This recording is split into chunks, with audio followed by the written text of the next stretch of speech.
우리 함께 나누실 말씀은 누가복음 17장 14절 말씀입니다. 보시고 이르시되 가서 제사장들에게 너희 몸을 보이라 하셨더니 그들이 가다가 깨끗함을 받은지라. 아멘. 예수님을 만나서 기적을 경험한 10사람이 있었습니다. 그 10명은 모두가 다 나병 환자, 문둥병자들이었습니다. 그 사람, 10명의 사람들에게 있어서 예수님을 만나는 것은 우연이라고 또 볼 수 있을지 모르겠습니다만 하나님의 입장에서 보면 그것은 필연이었습니다. 그렇습니다. 사람에게 우연은 하나님의 필연입니다. 우연히 예수님을 만난 것 같은데 나중에 알고 보면 그것이 하나님의 섭리였고 계획이었습니다. 10명의 이 나병 환자들은 예수님을 만나리라 기대하지도 않았고 그리고 희망도 없었습니다. 그런데 만났습니다. 그 당시에 이 나병 환자는 하나님의 저주를 받은 사람으로 취급받았습니다.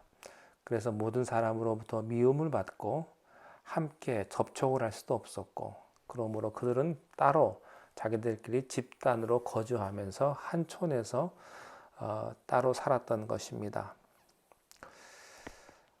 그들은 죽음의 항해를 나서는 배에 올라탄 사람과 같았습니다. 인생에는 두 개의 배가 있죠. 희망의 배를 탄 사람이 있고 절망의 배를 타고 항해하는 사람이 있습니다. 이 10명의 나병 환자들은 희망의 배를 탄 사람들은 아니었을 것입니다.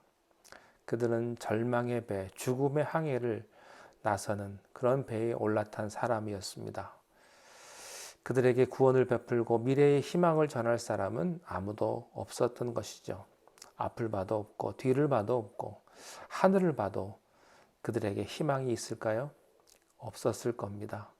그냥 지금 다른 사람들과 만날 수 없고 또 미움을 받고 그렇게 평생을 살아야만 하는 그런 막막한 인생에 출구도 없고 퇴로도 없는 그런 막연함을 경험하며 매일매일 살았을 것입니다. 그런데 이런 나병 환자 10사람이 예수님을 만났습니다.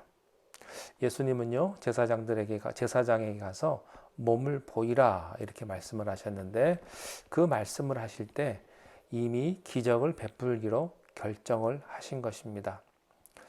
그래요. 예수님은 우리에게 축복하기로 결정하셨습니다. 기적을 베풀기로 결정하셨습니다. 그러면 우리는 어떻게 해야 됩니까? 순종하기만 하면 됩니다. 이미 그 축복은 나에게로 왔습니다. 그것을 내가 받아들이느냐, 받아들이지 않느냐, 그겁니다. 기적을 베풀기로 결정을 하셨는데 그들이 예수님의 말씀에 순종을 할 수도 있고 순종하지 않을 수도 있습니다. 그것은 그들의 선택입니다. 우리도 마찬가지입니다. 하나님은 우리에게 복을 주시기로 작정하셨고 기적을 베풀기로 결정하셨는데 이것을 내가 어떻게 받을 것이냐, 그 문제만 남은 것입니다.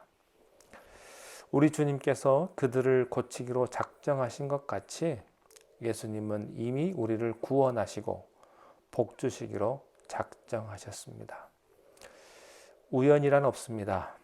우리를 향한 하나님의 계획만 있을 뿐입니다. 오늘 하루 우연히 일어난 일을 통해서 하나님의 섭리를 발견할 수 있는 그런 축복이 우리 모두에게 있기를 바랍니다. 기도하겠습니다. 하나님, 우리 인생에 주님 만나게 하시고 하나님의 섭리와 하나님의 계획 가운데 우리를 인도하셨습니다. 그 축복 안에 우리를 들어오게 하셨사오니 하나님 우리에게 순종만 하게 하시고 그 축복이 우리에게 임하는 이 나병 환자와 같은 큰 은혜를 경험하는 우리 모두가 되게 하여 주시옵소서. 인생에 우연이란 없음을 우리가 압니다. 하나님의 계획만 우리에게 있는 줄로 믿습니다. 우리를 향하신 하나님의 놀라우신 뜻과 하나님의 축복을 오늘 하루도 누리며 또한 발견하며 살아가는 하나님의 백성들이 되게 하여 주시옵소서. 오늘 하루의 삶도 주님 앞에 의지하옵고 예수님의 이름으로 기도하옵나이다. 아멘.